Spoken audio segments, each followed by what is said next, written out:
Une nouvelle édition du journal sur Télé 50, bienvenue à tous. On commence avec la rencontre ce mardi entre le président de l'Assemblée nationale de la République démocratique du Congo avec les associations affiliées à la majorité présidentielle. Le nouveau numéro 1 de la Chambre basse du Parlement, qui est aussi secrétaire général de la majorité présidentielle, avait la tâche de les rappeler combien l'unité comptait au sein de cette famille politique. C'est là en soutenant les actions des efforts entrepris par le chef de l'État pour le développement de la nation congolaise. Suivez.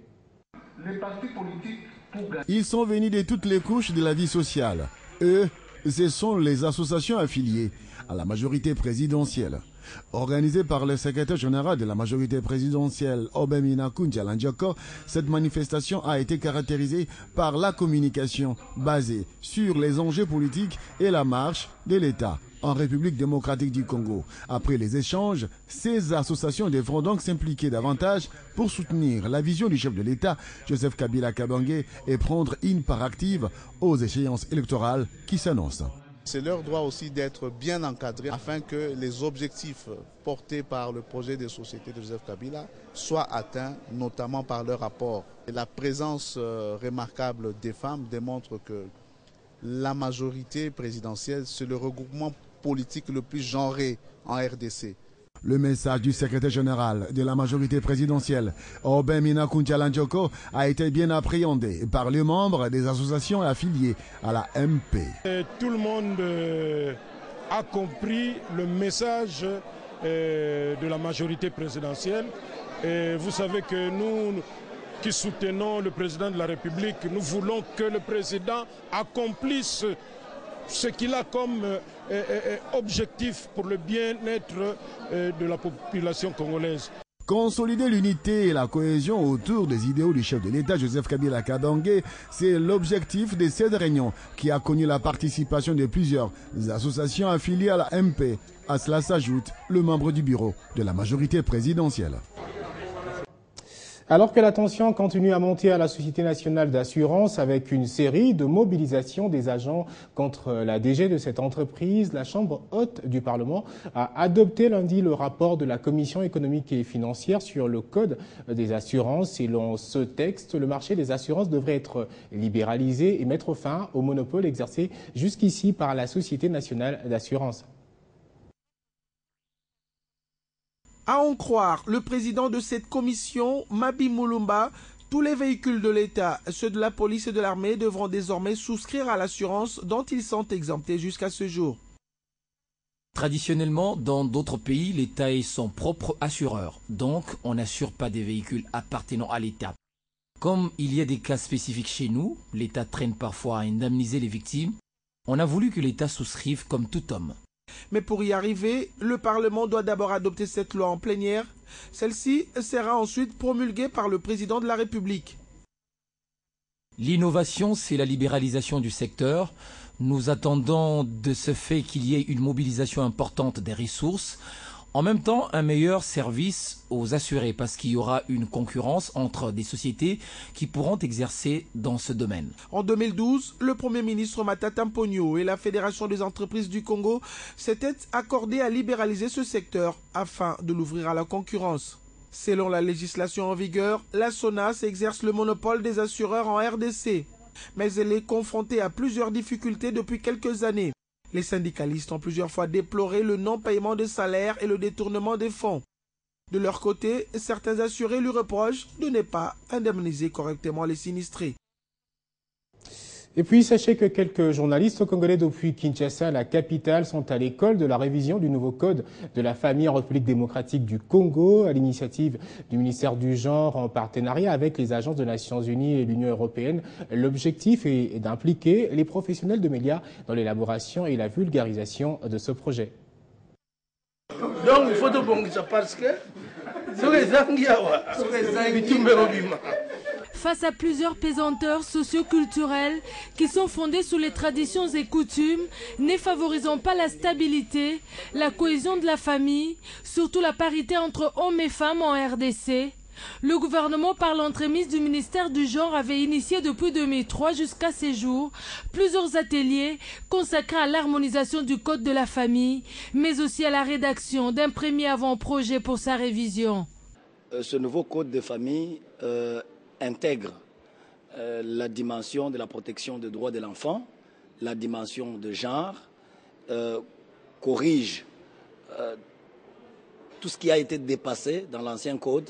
C'est dans ce cadre que s'est ouvert cet atelier de formation destiné aux professionnels de médias congolais afin de les approprier et impliquer sur la révision du nouveau code de la famille. Nous avons voulu impliquer les journalistes, les professionnels des médias pour que dans le travail de vulgarisation que nous attendons d'eux, ils aient une formation, ils aient une connaissance sur l'essentiel et sur les options fondamentales qui ont milité à la réforme du présent Code de la famille. À travers ces assises, le but poursuivi est de former les journalistes et animateurs des médias sur les nouvelles dispositions apportées à ce nouveau projet qui milite en faveur de l'enfant et de la promotion sociale de la femme. Dans le secteur de transport, bonne nouvelle pour les usagers du transport en commun. Le gouvernement de la République vient de réceptionner un lot de 78 nouveaux bus ce mardi. Lot destiné aux propriétaires des véhicules affectés au transport en commun qui devront s'en procurer à crédit à la suite de la promesse faite par le gouvernement de la République. Ces véhicules arrivent après un premier lot de 90 déjà dans la capitale congolaise.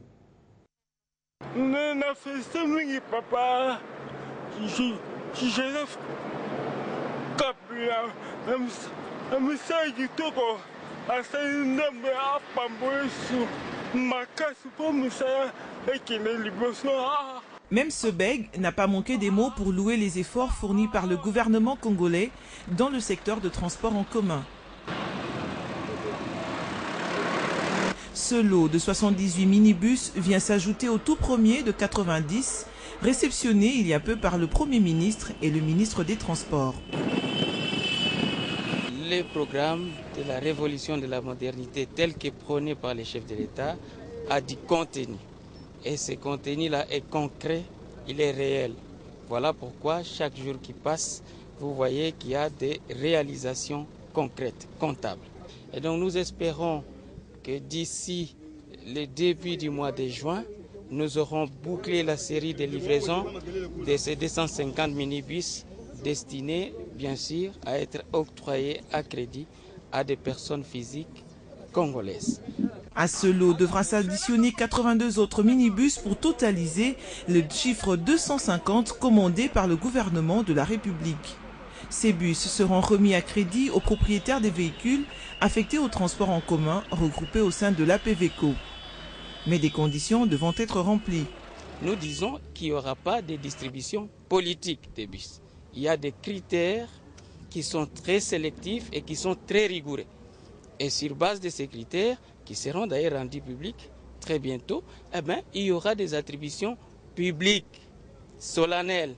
Ça ne va pas se passer derrière les dos de qui que ce soit.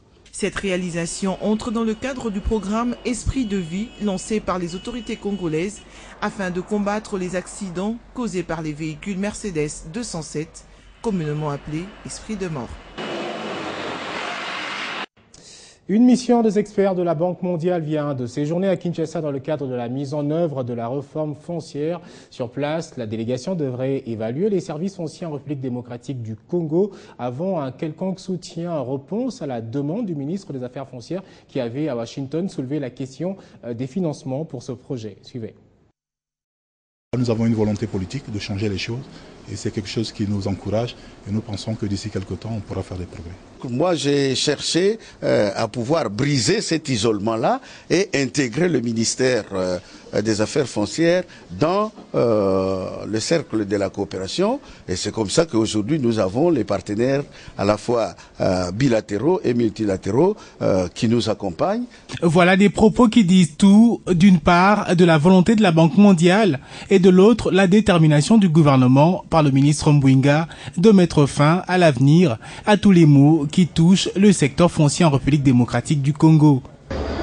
Cet échange au cabinet des affaires foncières est historique car il donne le go à une collaboration étroite entre la République démocratique du Congo et cette institution de Bretton Woods qui longtemps ne prenait pas en compte les problèmes qui touchent ce secteur, occasionnant ce que l'on a longtemps déploré, les conflits fonciers. En République démocratique du Congo, le conflit foncier a dérangé des milliers de familles dans des situations qui parfois ont pris des allures inquiétantes, donnant du pain sur la planche au gouvernement de la République.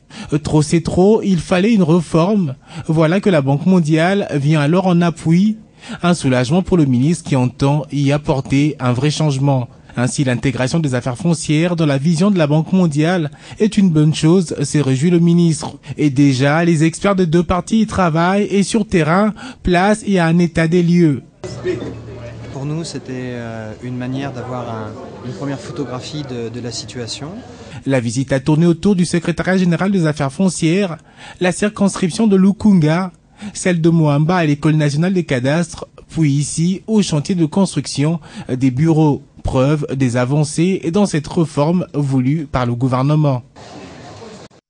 Tout de suite, direction l'intérieur du pays. Première étape, la province du Katanga où le ministre provincial des Finances, Charles Mwando Nsimba, a reçu dans son cabinet de travail une délégation de la primature. Au cours de leur entretien, il était question du climat des affaires dans cette province et des réformes à envisager pour attirer les investisseurs dans cette partie du pays.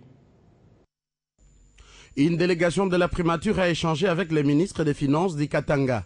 Au menu de leur entretien, le climat des affaires dans la province que dirige Moïse Katumbi Chapwe. Pour Christian Mwando, ministre des Finances du Katanga, 3 axes ont été élaborés pour attirer les investisseurs, dont les Katanga. Il s'agit de la clarification des textes gérant la fiscalité et la parafiscalité, l'uniformisation des taux, la suppression et diminution du nombre de taxes. Ce texte reprend les questions de la nomenclature, les taux, la périodicité et les modalités de perception. Un deuxième travail de fond que nous sommes en train de faire, c'est l'uniformisation des taux au niveau des ETD. Ce travail, dès qu'il sera fini, nous allons consolider dans un texte tous les textes provinciaux. Un autre travail qui doit être fait et qui est en cours, c'est le travail de la diminution du nombre de taxes. Nous avons constaté qu'il n'y a que 10% des impôts et taxes qui produisent 90% des recettes. Il est donc nécessaire que les 90% des taxes qui ne produisent que 10% des recettes soient consolidées dans ces 10% des taxes pour que l'on diminue sensiblement le nombre de taxes. Pour toute clarification, le gouvernement provincial du Katanga avait fait le choix de dialoguer avec les opérateurs économiques afin de maintenir un meilleur climat des affaires.